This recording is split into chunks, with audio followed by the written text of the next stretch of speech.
І знову доброго дня для тих, хто щойно приєднався до нас. Моє ім'я Анна Хрякова, я менеджерка міжнародних проєктів офісу Львів, Місто Літератури ЮНЕСКО та кураторка цьогорічної міжнародної програми фестивалю. 5-го міжнародного щорічного міського фестивалю «Місто, що надихає перетворення». Це наша друга подія в рамках фестивалю, і поруч зі мною на екрані зараз Сандіп Махал з Міста Літератури Ноттінгем та Дам'ян Зорч із Міста Літератури Любляни. Сандіп та Дам'ян, на жаль, не володіють українською мовою, тож подія відбуватиметься англійською. Для усіх, хто з певних причин не може доєднатися та послухати нас сьогодні, ми залишимо відео із україномовними субтитрами у вільному доступі вже зовсім скоро. Тож дякуємо та гарного перегляду. So, hello everyone. We're glad to meet you at our 5th annual City of Inspiration Festival here in Lviv. This year's theme of festival is transforming, as we are a city of literature for already 5 years, and we have transformed a little bit since that time. Also, our festival has transformed because we are going online this year. So enjoy. So we are here today to talk. Yeah, seems like we need to talk. In UNESCO Cities of Literature, we now have 39 cities. And of course, we all know how important it is to communicate with each other.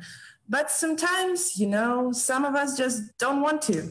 What to do with this and how to make 39 completely different cities of literature talk to one another with Sandip Mahal, Chair of UNESCO Cities of Literature Network, and Dam'yan Zorch, Deputy Chair of Cities of Literature Network. So, a little about our participants. Sandip Mahal is a person who is totally passionate about equality, inclusion, and empowering young people to build a better world with the words. She's the director of Ноттінгема UNESCO City of Literature. She's also a chair of the Cities of Literature Network, as I previously said. Sandip previously spent 10 years working in public libraries. Wow. She's a trustee of London's Literature Development Agency, Spread the Word, and the Women's Prize Trust, which administers the Women's Prize for Fiction. And Dam'yan Zorch. For the past few years, he's been working as the coordinator of Ljubljana UNESCO Cities of Literature office, trying to bring closer together local stakeholders and serving as a deputy representing, offering support to Sandip in running the network of Cities of Literature. Even though his formal title is a professor of English, he's actually never worked as one, but rather spent the last 25 years as a translator. He is a passionate book ambassador and sees stories from different cultures as a powerful means to bring us together and make the world a much, much better place. So yes, we are talking today with the wonderful people, I think. Me, I'm an international project manager of Lviv UNESCO City of Literature, and I'm here to bring the best emotions to this conversation and being myself, I don't know. Nice to meet you, Anna. Let's start. It's a real joy to be here. Thank you, Anna, for the opportunity. You're welcome. We cannot do anything without you. You know, that's true. So yeah, let's start with the questions. The first question, and in our mission statement, it says that we, as a creative city network, aim to strengthen international cooperation between cities that have recognized creativity as a strategic factor of sustainable development, which is very important for us. How would you describe the importance of communication within UNESCO Cities of Literature nowadays? Yeah, I mean, Dam'yan, shall I go first and then you can follow? Sure. Yeah. Well, most of my time is spent on people and communication, and I think that goes for every member of the network. And so many of us have actually had to get really creative this year about how we communicate because of the pandemic. So I feel like actually in these times, connection is more important than ever. As you know, we're a global network of colleagues and friends and cities and regions working for the benefit of readers and writers, librarians, publishers, booksellers who, I suppose, share a common appreciation for the arts and the belief that literature changes lives profoundly. And even before the arrival of COVID, many parts of the world, I think it's fair to say, was suffering from like dangerous polarization and division across so many lines.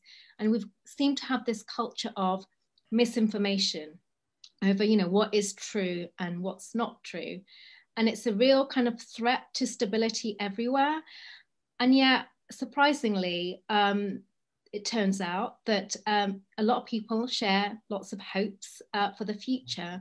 And I feel like, particularly the network, we believe strongly in the power of working together in terms of facing those challenges, to work together to solve some of these big challenges that we have.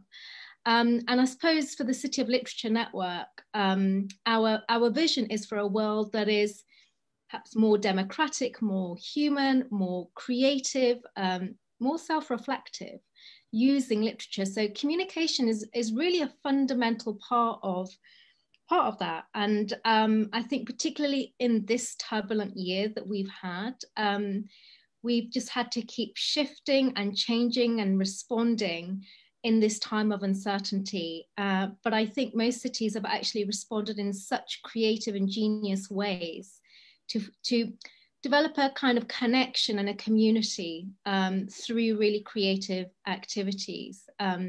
Damien, I don't know if you want to add anything else to that. I'm really happy to share some examples a little later. Yeah, sure. I completely agree. I think that communication is key to our network. But I agree with what Sandy said, but I have to add something else. I think that we are split like between two realities right now. So one is, you know, thinking and remembering the times before the pandemic, right? Where things were really, you know, bustling with life, and everything was so active. Everybody was, you know, collaborating, doing this and that, right? It seems like a really a lifetime ago, although it's just been, you know, 6 months. And on the other hand, as Sandy already mentioned, we are now in a completely different situation where every city has to, and of course, and every person within the city has to, you know, turn inward. So you know, we have to take care of people here in the cities for our take care of ourselves, and especially people that were, you know, that took the most devastating blow, that is the cultural sector in each individual city. So it's understandable that you know, the international communication is maybe now lacking the you know, the vibrancy that it used to have before, which is understandable. But I think it's gonna be better, hopefully, in the next few months. And although not to sound too pessimistic here, right? I think that although it's taken a heavy beating, the culture, which is the very foundation of the society, right? Nothing, you know, I mean, the economy, everything else, everything, it just doesn't exist without culture. And I think that this time of introspection, right, we tend to think more deeply about the role of the culture and the arts form during these times, and how we cannot do without culture, right? So I think that on a positive note, this is going to be, it's going to make us stronger, I think, when we come out of this. And so even though we don't communicate right now so much, I think that this is going to be, it's going to go on a whole new different level. After I completely agree. I think you're right in that all the cities had to prioritize their own communities to keep the inspiration going this year in new ways. So I know you took your book fair online quite a few times this year in Ljubljana. Yeah. How did that work? Well, I just wanted to say, because we have the book fair right now here, right? But not, we didn't organize it because this is the big book fair that you know, here it happens every time this year. So we would be in our Congress Center right now, if not for the epidemic. So they did something similar to what we did 4 times actually this year, but only one time online, right? So it was in April. Sorry, it seems like a long time ago. But yeah, we did something like that. Although it was really a big success, right? But like a month later, after the virtual thing, we did one book fair outside. And we saw what the great importance of people meeting somewhere person to person, right? In person, right? This is so important. And although we are trying to, help the book sector here by, doing the online things, but it just doesn't compare to the real thing. This also happens right now. We have the book where we have all the guests, talking online like we do it right now here. But people are just waiting for everything to open and to meet again and to talk, because reading is intimate thing, right? So everybody is reading mostly by themselves, but we need to talk about what we read and what we experience during reading with everybody else, and especially in person. Okay, so that's I think that yeah, I think also that's how it works, because about talking in person, because we have a case. We used to have a festival not so far ago. Like, it was only a couple of events, but we got dozens of messages like, where can I come to watch the event? And it's so hard to just answer people that, oh, I'm so sorry, but we cannot invite you. And it really hurts that we cannot communicate in life with each other, and that this year's annual Cities of Literature meeting was also held online, which is great work. Thank you. But still, it was not the same. It wasn't the same, and we'll probably come on to that. But I think there has been some fantastic opportunities in taking events online, because it's meant, certainly the work we did in Nottingham, curating a series of virtual author events, commissioning international authors to be in conversation. We were able to attract an audience that we wouldn't normally be able to get to physically in Nottingham, because they were zooming in from all over the world. And so from that point of view, it was absolutely fantastic to be able to be in conversation with new audiences. Yeah, I think that's the key, for any future events. Maybe the mixture of online and physical. I think in terms of book fairs, I think that's a certain part of some things you can put online, so people that can come to the book fair in person, right? They can attend or listen to a certain event that's streaming also, right? So and also at the same time offering books or discounts at the time of the book fair or something like that. So I think that the mixture of both should be the way to go in the future. But of course, putting emphasis on the physical person thing, yeah. Yeah, but thank you for answering and for going forward with this conversation. But still, let's get back to communicating within the Cities of Literature network. Even though we know, of course, that it's a tough work to get all of us together. And if there are any main accents that you're making on strategizing the communication within so many cities together? Yeah, I mean, I'll let Dam'yan answer this one because he's the real communications whiz. I'd like to think that our roles, or the role of representative and deputy representatives, especially in our case, because Sandy is so capable of connecting everybody and just doing everything. I'd like to think of myself, or the role of DepRep, as somebody who's doing things behind the scenes. So I would like to think of myself, or the role of DepRep, to somebody who's keeping everything together, or as offering tools for other cities and other members of the network to come to if they have a problem, or if there's something they would like to get information from, right?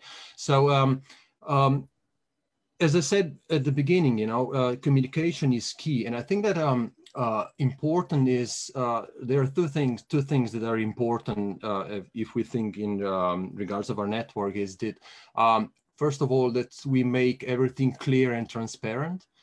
So all the tools and everything is available to all the cities, and that are more and more clear and straightforward. And also to include everybody. It doesn't matter. I mean, we are striving to get to all to collaborate and communicate. But I think that this is an ideal thing. So there's not going to be 100% involvement of every city. It's a logical thing. But I think that we have to include everybody. And I think that we're quite successful in doing this, Sandy, right? Because we've come a long way, I think, in the last few years, as in terms of including everybody, making everybody welcome and acceptable, so yeah, maybe Sandy would like to add anything.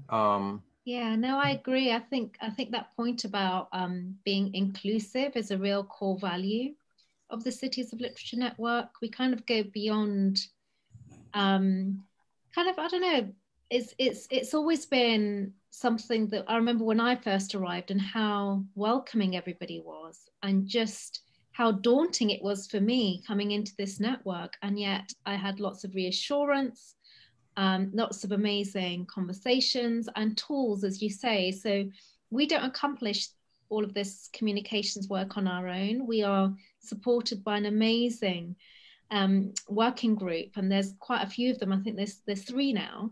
And the communications and promotions working group, their specific brief is very much about promoting and raising the profile of the Cities of Literature Network. And this year, Dam'yan, Nikki, Stesha did an amazing job on launching the Cities of Literature website, which I would urgently ask all of your brilliant viewers to go and take a look at, because it tells you the story of the Cities of Literature. Which I'm going to pin in this video description, just for you to know, because that's really cool. That about easiness of being a part. I can say that I'm a new member of this great team. And I am also very, very pleased of how you guys treat us, like the newcomers, because it's very hard to get into such a big network where everybody is so, so cool, so honorable, and you are doing a lot of great work. But still, when you're coming in and you're just like, hello, I'm a newbie here, you are all very welcoming, which really helps. And as what I can see is that we have a body city now, Slimani, UNESCO City of Literature. Those are being very active, and that's because at some point we are very welcoming to them. And that's absolutely. And I think that buddy system is really crucial in helping to build relationships when you're new. But also just some of the other tools we've mentioned the website. Obviously, we use email quite a lot.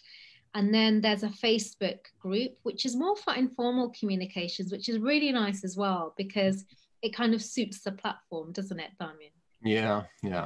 Yeah, that's right.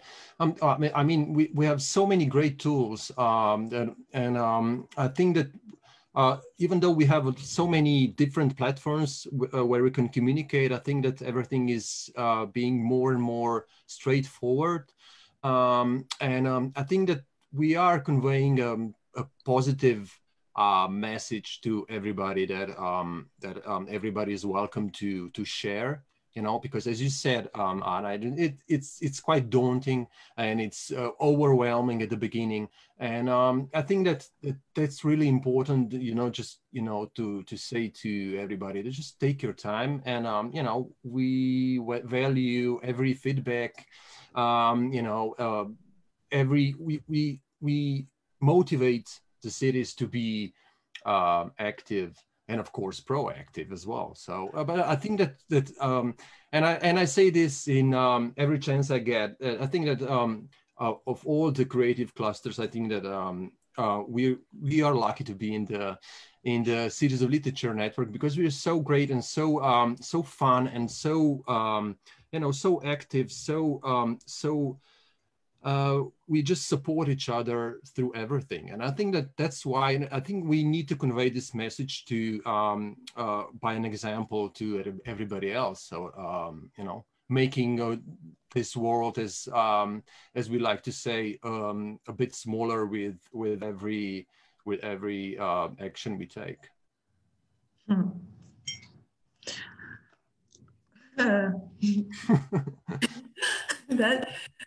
That's fantastic, and that's inspiring things you're talking about. And we have a lot of tools to talk online, but we have two big great tools to talk in life, which I was already mentioning. It's our Cities of Literature and Creative Cities Network annual meetings. And it says in our welcome guide that it is need to. It's the most important thing to do, being the City of Literature, is to come to annual meeting. And how do you think why?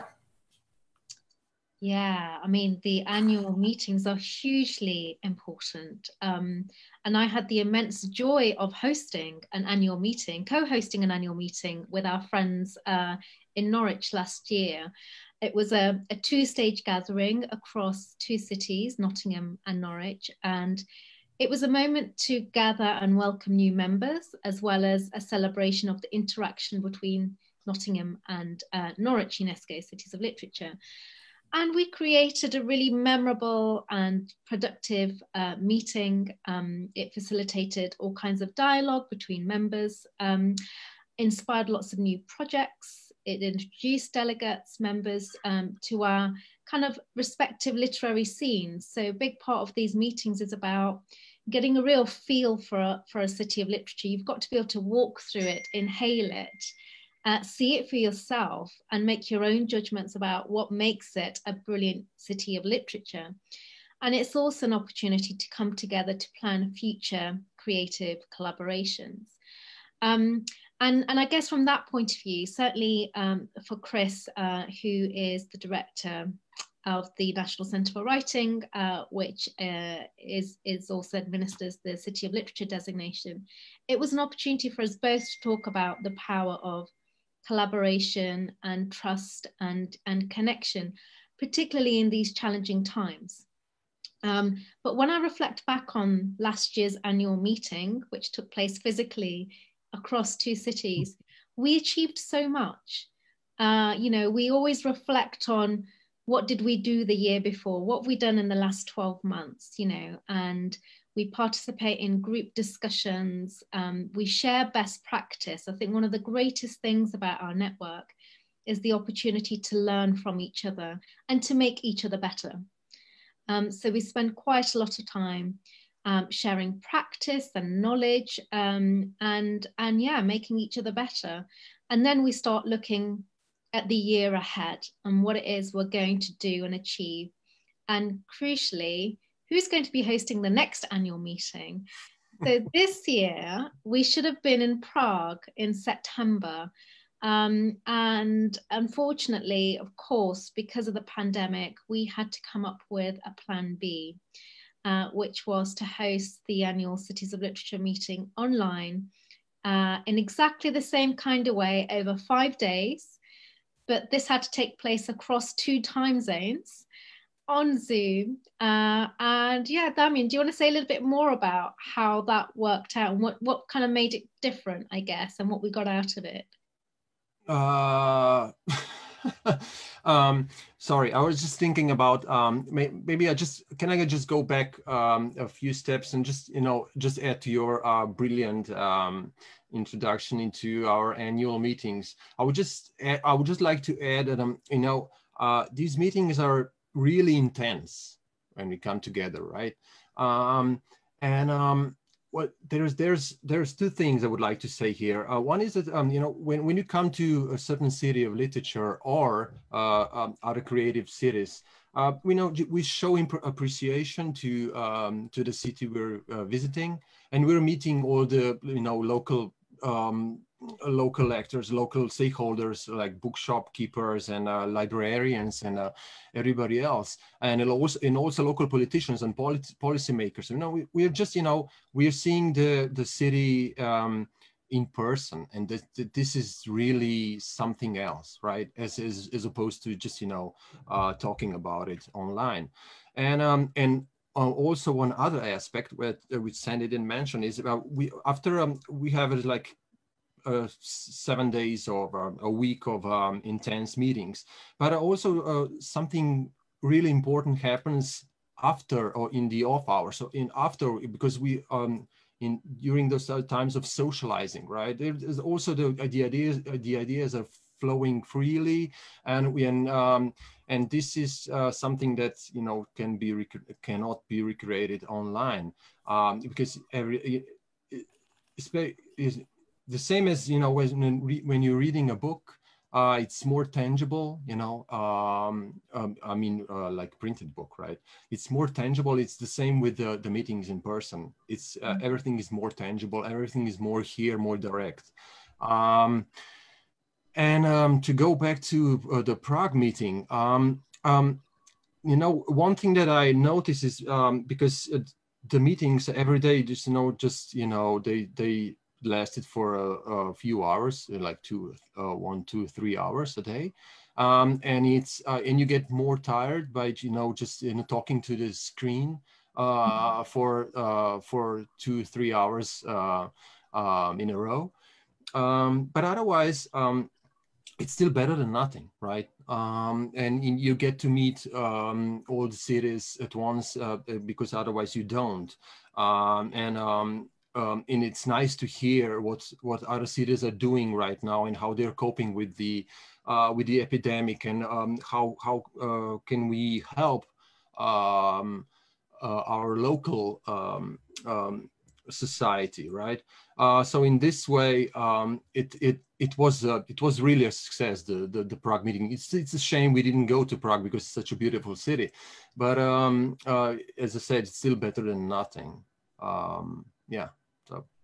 Yes. I was just going to say, just to add to that, I think your point about the face-to-face is really critical, because relationships are everything. If you want to develop cooperation between cities, you need to develop trusted relationships. And there is so much you can do online, but you actually want to go and see and experience for yourself too, and to continue those conversations. And as Damien said, meet the local actors, the people who are actually doing a lot of the work on the ground too.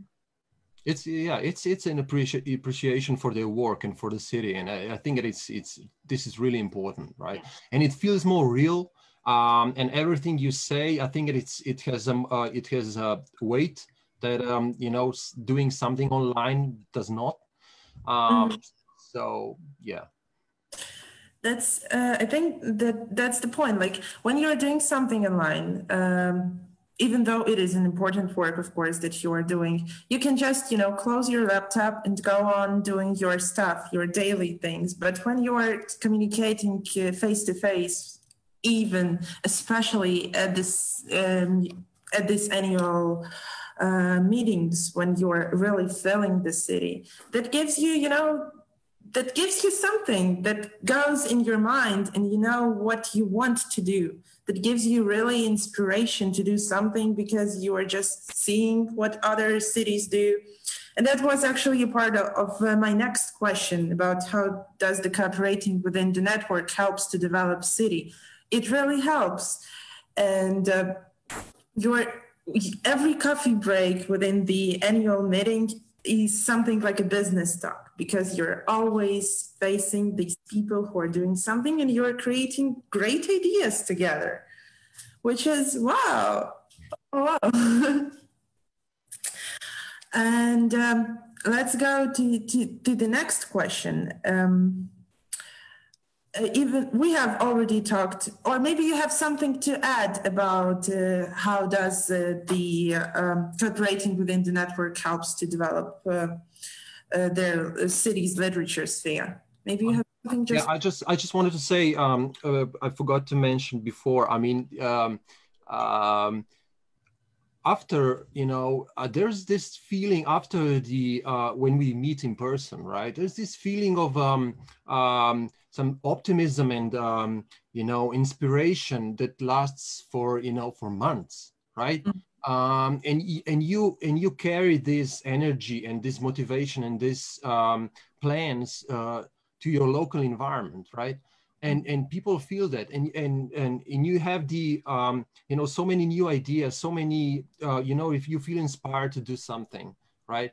And this can only happen if you work intensely for a week, for example, right?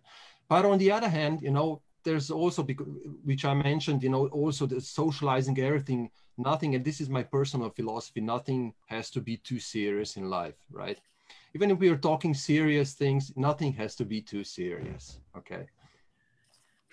After all, we can... I think at that point, we should all just start dancing, right? Yeah, no, I completely get you on that. So yeah, nothing should be too serious. We have a lot of fun. And you're right, we always come back, we come away feeling really buzzed, even though we're exhausted because it has been really intense. We come back to our cities all fired up with the inspiration, with the ideas, and then we start building those connections and continuing those conversations to make amazing things happen for the benefit of our creative communities. So the question around how you think cooperating with the network helps every city to develop their kind of literature scene, I think it is really crucial. Everyone's really passionate about wanting to make a difference in their cities, right? That's why we do what we do. And Nottingham has this incredibly rich, storied scene. And it's really crucial that it continues to grow. And so part of my role and the City of Literature Office's role is to help it make it grow. And a big part of that is about brokering international opportunities and connections, and to develop kind of exchange programs, residency programs, really creative programs that really empower readers and writers to, if, for example, for writers, to give them the space, the time, the money to be able to write through a residency program. With young people, for example, which is very much the focus of my work, it is very much about opening up new horizons, new opportunities, and engaging with a much broader diversity of people and stories. So yeah, I think it's really important that we continue doing this, and especially now as we come through the other side of the pandemic, that this continues to grow. And from a communication point of view, one of my most important principles is about being open and honest. Both about the challenges, but also, you know, what are we going to do together to respond to these challenges? And I think that's what we've done a lot of this year. So this year's annual meeting was very much about, gosh, it's been a really tough year, but these are the brilliant ways cities have responded, and it is so inspiring. And you bring all of that back. So it helps every city. The international cooperation and the relationships help each city to grow. Yeah. Yes. You have something to add? I mean, you know, Sandy put it brilliantly. I would just like to add it, you know, working locally. That's why it's so important to go out. To go out into the world from time to time, is because we tend to get things limited by our own ideas, our own plans, and we don't see maybe the broader picture. And if we go out, if we see other opportunities with cities that share best practices, I think that it helps us to open up more. And see the opportunities that otherwise would not come to our minds. So I think that with every opportunity, right, we pull the world closer to ourselves, right, locally, with every plan, every project, every collaboration, we do that, right? So we make it more diverse, you know. Exactly. We try to make it more open in our city, more diverse, more humane, even, right? So, yeah, work locally, but think globally, or vice versa, right? And just to give you some real examples of how that's worked. I mean, there've been all kinds of activities, from doing a book promotion, so where each city recommends a book that they want to promote as part of a Cities of Literature Recommends campaign. So that's happened over the summer or towards the festive season. I think last year we did a book related to every sustainable development goal that each city put forward, and we promoted those. So it is about widening horizons and really embracing different perspectives and championing writers from all kinds of different backgrounds, languages, cultures. There have been poetry from different cities and languages on trams, on public transport. I think that was Ulyanovsk, and I think Lviv as well. We did, yes. As well. Yeah, they're just the two examples that come to mind. I mean, you might have others. Yeah, sure. I mean, stealing ideas from other cities is our goal, right? This is really a great thing, right? Because we are such a diverse group, although we are a bit too Eurocentric right now, but hopefully this will change in the future. But this is the beauty of our network, right? We cannot work with everybody, of course. But, you know, we find some things that are, you know, closer to our cities, to our city, and we take that idea, we upgraded it, you know, we add it to our own plans, and this is, you know, this is really a great way of doing it. That's why we're here, right? But you know, it's also World Poetry Day, right? This is one of the projects that I think that many of the cities, you know, came together with common theme, the poetry. Although this year it was, we did it a few months later because of the pandemic. But there are so many initiatives that many great initiatives that all the cities are taking part in. But some of you know, just, you know, closer to some of the cities and so on. But which is fine, as long as we are active and as long as we are you know, communicating and working together. You know, that think about international projects and that those are simple. Like, for example, a World Poetry Day, it's really quite simple to take part in. You just send an image and a verse, and that's all. But still, you feel yourself really included. You feel yourself. And it always needs a brilliant coordinator. So credit to Granada City of Literature, who every year play that leadership role. And they present the idea, and then people, all the cities respond, and they coordinate the communications, the materials. It's been absolutely fun. It's a really good example of how it can work really well. Yeah, and it's a long project. I think it's quite old. Yes, it's run for 3 years. Yeah.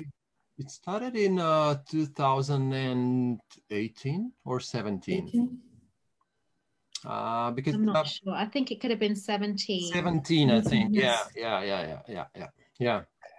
And I think it's going pretty. It's, you know, it's really going well. You know, our two cities, right? And send our poets there to Granada. We had a great time there.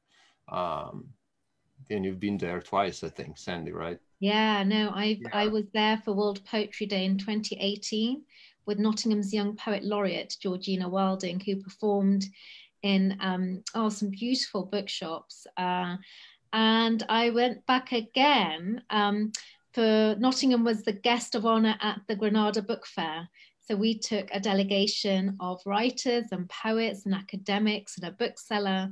It was a fantastic showcase. And as Damien said, a real appreciation. I mean, we're super grateful to Granada for that opportunity to be able to showcase Nottingham's talent. And it really is a beautiful city, and you should both go. By the way, Sandy, congratulations on winning Slamovision. Oh no, that wasn't me. No, it's not like you. It's a Nottingham poet. It's not. It wasn't you, unfortunately. I would like, but it was Nottingham poet. No, it wasn't. It wasn't. We didn't take part this year. Then who was it? I think it was Manchester. It was Manchester. Yeah, it was Manchester. Yeah. I shouldn't take credit because you might start some major disruption between the two cities there. I'm so sorry. An international diplomatic incident. Manchester. Manchester is going to be on our festival tomorrow, and oh, fab! That sounds great. With their mother language day, yeah. And let's get back to the theme of our conversation. But still, I have one last thought. You, Damien, were mentioning that we are stealing ideas from other cities. And as for me, I don't think that it's quite bad because, you know, that on the other hand, that shows that we all have same problems. Sure. And we all have same ideas that we need to develop here. Sure. I didn't mean that stealing was a bad thing in this case, right? We all do that, right? Because that's why we're here. And what is really important, you know, one other thing that's really important when talking about best practices and the things we are doing is also to share the things that are not working, right? This is so important, you know, as regards the communication, right? We all know that we're brilliant cities and we do brilliant stuff, but what we would like to hear is what is not working, so we can, you know, so we can change that for the better. Yeah. All right. Yeah, you can learn on others' mistakes, not on yours. Yeah, sure. We're talking so nice here. So I have another question. What a perfect city of literature should do? Speaking about communication, how should, on your opinion, of course, a perfect city of literature communicate? I don't think it's about perfection, is it? As Damien's just said, it's okay to fail because it's from failure where we learn. And I think that's really important that we keep learning and crucially keep the momentum going. I mean, 2020 has been so disruptive, not just in terms of our creative practice and our working practice, just even in our moods and moments. And so I think this year we've just had to really, I suppose, appreciate other people's moods and moments and just give people permission. If they say they're not feeling so great, it's fine. And I think it's really important that we have that mechanism and that it becomes more important in this Zoom-dominated world that we seem to find ourselves in. And I mean, I don't like the word perfect, but I think there is something to be said about pushing the boundaries, so like experimenting with communication, trying out new ways of doing things, you know, working really hard to create connections and building that supportive network that we can all lean on. And it does need leadership. It needs brilliant coordinators and leaders who are doing this and setting the example. But I don't think you could ever reach perfection because in my mind, there's always something. There's always something you could try. And I guess all of this is reliant on investing time and energy into these relationships. And it's about being generous and having a really open heart and being like having this spirit of generosity It's about what we were talking about earlier, being really welcoming, and giving up your time so that people feel really comfortable. Any questions can be asked. And I can't always pretend to live up to being generous all of the time. But I do try to keep it in mind when I'm making decisions, both, personal and professional. So yeah, I think there are different elements to communication that can keep it going, but I just don't think it can ever be perfect. Dam'yan, do you think differently? I mean, there's nothing to add here, right? But yeah, this is really important to stress. It's okay to fail. It's okay to take it slow. It's okay to, but it is important to communicate this, right?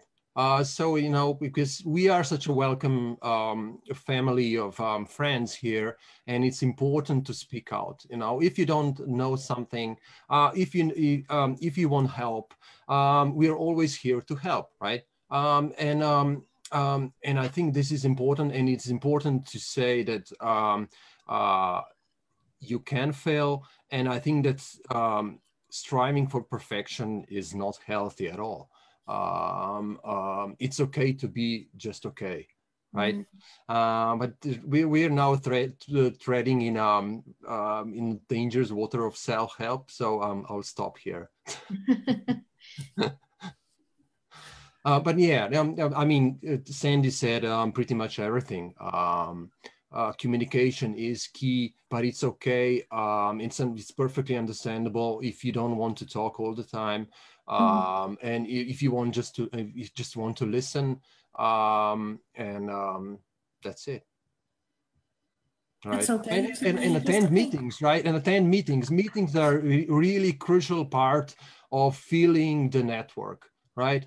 That's why the new cities are, at a disadvantage this year, because we didn't have the 2 meetings we usually have, and it's really important. I mean, just looking at myself, my first meeting was in Barcelona, and was like in office for 2 months, and everything felt so daunting, and and then meeting everybody, it was a completely different thing, right? Yeah.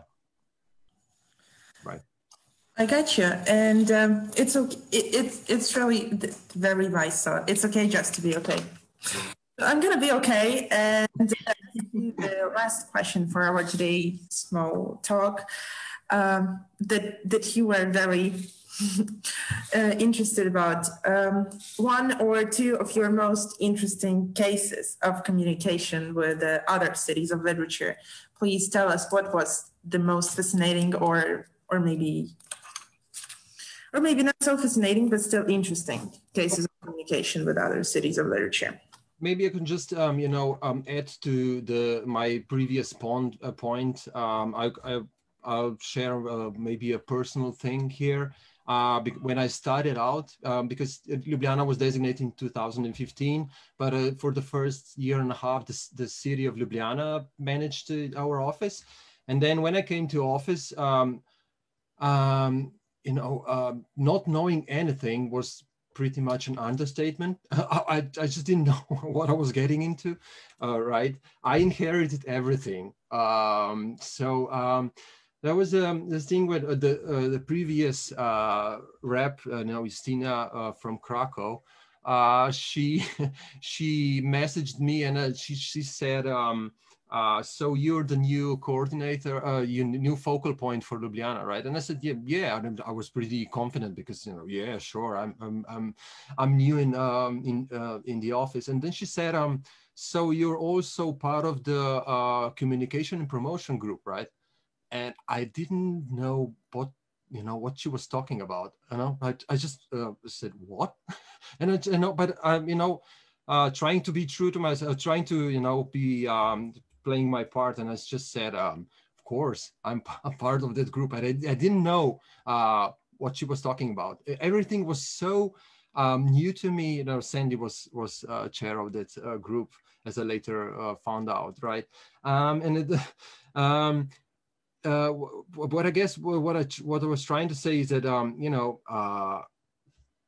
we've come so far in when I started out, and where we are now here, right? We created so many tools that new cities are can be really comfortable with, right? Which was not the case maybe when I started out, and maybe when Sandy started out. We've really become a great group, and I think that's a lot of great things are waiting for us in the future. Yeah, I'd echo that. I think Justina was just such a force. She established the foundations, which made our jobs really easy, actually, because when she stepped down, the network was in such a strong position and really good shape. But I think the example that I'd like to share is perhaps the strength of the partnership between Nottingham and Lviv. And I think that really stems from a great chemistry and an energy, the personal relationships that we've developed, and the time we've invested in forging those connections as well. So we've done that through meetings, through, I visited Lviv and met your mayor, which was amazing, got to know your city, and you came to Nottingham last year for the annual meeting. And what we've discovered is that actually there is something about us wanting to work together as two cities, and we've come up with several ideas, and we've pitched for funding, and hopefully something will happen in the next year or two. And I think for me, I've learned a lot from engaging with Lviv, and it comes really clearly from your passion and your appetite to want to collaborate. And yeah, so I think there is something to be said about personal relationships, the energy, the chemistry that keeps the whole thing going. And being really clear about shared goals. I think that's important. What is it that you want to get out of the relationship and the cooperation? Because we have to always keep in mind, who are we here to serve? And it's always our communities, and ensuring that they get to benefit from the international partnerships as well. That's actually what I was talking about, that even though we are in different parts of the world, politically and geographically, still working with Nottingham is the very first thing to talk about, because at some point you just know that those people are going to share your ideas, and you have nothing to do about it. You're just knowing it, which is really great. And we are looking forward to do everything that we planned to do, that we will keep our audience posted, but still we now have to keep it in secret. And yeah, it really gives, that working with all of you, with all the cities of literature, gives you a passion to do something. You're feeling yourself like you are something, and you are important, not only for your literary community, but also for a worldwide literary community. And that is really, that's really inspiring. It is. And I think going back to Damian's earlier point about why, it's the reason why it's so important that the Cities of Literature Network continues to diversify geographically, so that more cities from other parts of the world are applying for the UNESCO City of Literature designation, because we want to be celebrating and collaborating with other cities and other languages and literatures and world literature. So yeah, I think there's a lot more work to be done there, but we're kind of getting there. So if anybody watching is thinking, oh, I went to this amazing city in this part of the world that ought to consider the UNESCO City of Literature designation, we'd love to hear more about it. Yes. Yeah, so we've started running out of time, and what I need to say at the end is a great thank you.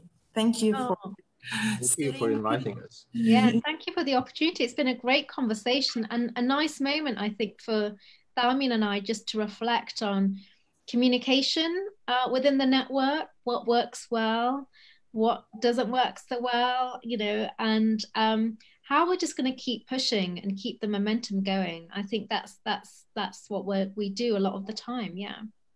Please just keep pushing. We need you to be pushed. That's really very important. I said it like 1,000 times today. But still, yeah, thank you. Thank you for coming. I don't know, thank you for turning on your laptops for us. And yes, that seems like that's all. Also, I need to say for our audience that it's not the end of the festival, and we're going to have one more event at 6 o'clock, which is going to be on Ukrainian. We're going to talk about festivals and how they were running during the quarantine, and we'll keep you posted. Don't forget to follow us on social media, and bye. Thank you.